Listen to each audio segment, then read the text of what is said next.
pwedeng hulihin habang pinoproseso ang hiling niyang asylum sa the Netherlands. Tinawag naman niyang fake news ang impormasyong nag-request din ng asylum si dating Pangulong Rodrigo Duterte sa China. Nasa frontline ng balitang yan, si Maricel Halili. Opo, ako po yun. Sa bibig na mismo ni dating presidential spokesperson Harry Roque nanggaling, nag-apply na siya ng asylum sa the Netherlands. Ito'y sa kabila ng arrest warrant na inisyu laban sa kanya ng House Quad Committee kaugnay sa pagkakadawit niya sa illegal na pogo. Wala po ako ngayon sa Hague dahil ang utos na ating Vice President at tupagin ko muna yung aking asylum. Ang inaantay ko lang po ay yung kauna-unahang interview na ito po'y kabahagi na ng application process. Giit ni Roque, hindi siya pwedeng hulihin habang gumugulong pa ang proseso para sa hinihingi niyang asylum. Pero hirit sa kanya ng Malacanang. Mas maganda po talaga since hindi naman po siya parte ng legal team ni dating Pangulong Duterte. Hindi po ba yan ang kanyang dahilan kung bakit hindi siya uuwi? Mas maganda pong umuwi muna siya dito at patunayan niya po talaga na siya po ay walang kasalanan. Pero aminado ang Malacanang na sa ngayon, hindi sila pwedeng humingi ng tulong sa Interpol para ibalik sa bansa si Roque. Hanggat wala po kasing kaso at hindi siya maituturing na fugitive, hindi naman po natin mahihiling sa Interpol na magkaroon ng red notice.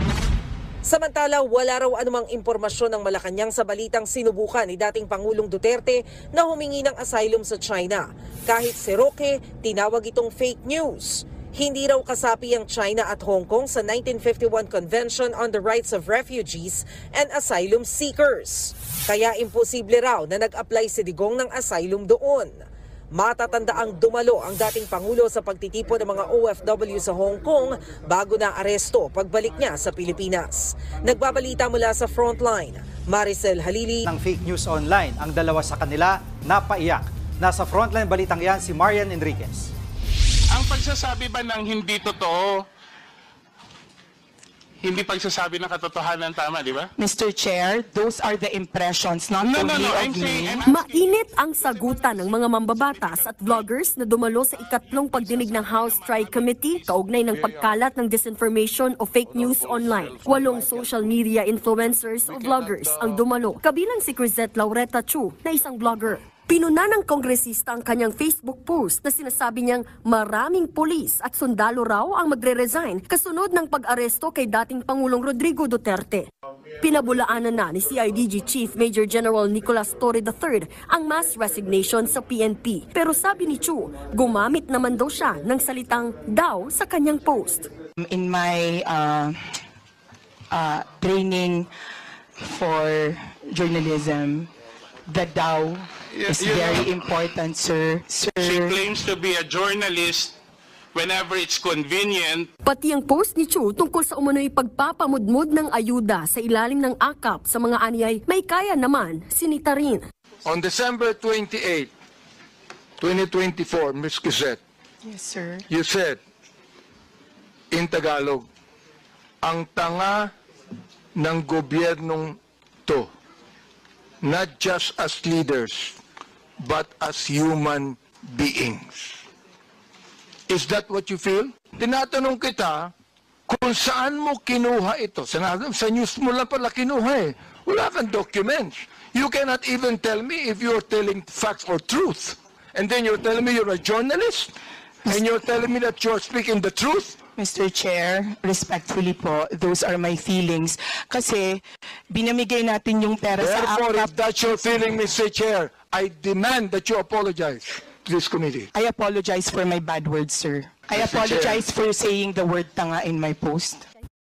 Tapos magpakalat ng peking pahayag ng Pangulo. Nasa frontline ng balitang yan, ang aming Visayas correspondent, si John Naroa, exclusive. Sa hot pursuit operation ng mga tauhan ng NBI sa Oslob, Cebu kahapon, nahuli si Lourdes, hindi niya tunay na pangalan dahil umano sa pagpapakalat ng fake news sa social media. Ito ang larawang ipinost ni alias Lourdes sa kanyang account noong March 17. Nakasaad dito ang peking pahayag ni Pangulong Bongbong Marcos na gawing legal ang droga sa bansa. Kung kikilatisin ang original na quote card na ipinost ng News 5 Digital, wala namang nakalagay na ganung pahayag si PBBM. Sa panayam ng News 5 kay alias Lourdes, iginiit niya na hindi niya alam na fake news ang ipinost niya. Dinownload at ni-re-upload niya lang daw ang larawan. Kumikita na raw ang account niya simula nitong Pebrero dahil sa dami ng likes at followers. Kasi trending siya.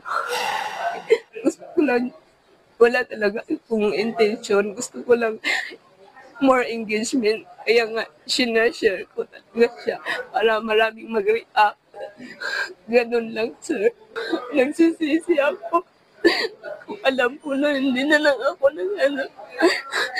Pag hindi natin i-address yun, maraming nagugulo, ginugulo ng mga fake news yung ating bansa. A case in point, itong post ng TV5 na inalter, binago yung statement ng mahal nating Pangulo. Posibleng maharap sa kasong paglabag sa Article 154 ng Revised Penal Code si alias Lourdes.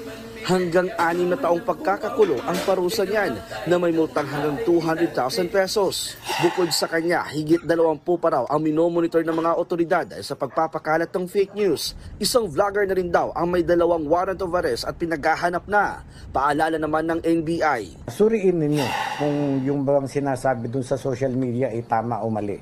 No? Yun naman mga gumagawa, yung iba'y katuwaan lamang, ay hindi katuwaan ito. May kaakibat na krimen ito na makakasuhan kayo. Nagbabalita mula